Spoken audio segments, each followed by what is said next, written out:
অনেক সময় ইয়ার্কি মেরে আমরা বলি হরে কৃষ্ণ হরে হরে, তৃণমূল ঘরে ঘরে। হ্যাঁ ঠাকুমা, সেটা তো জানি।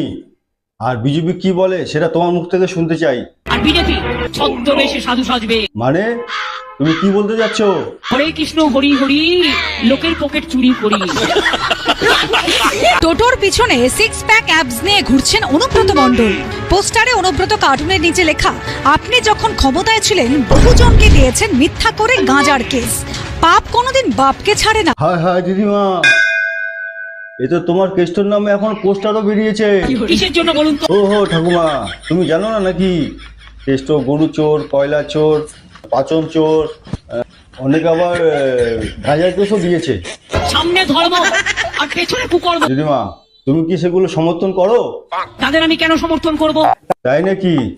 দিদিমা তাহলে দেখো বর্তমান কেষ্টর কি অবস্থা। গরু পাচার মামলায় তিহারেই থাকতে হবে অনুব্রত মণ্ডল।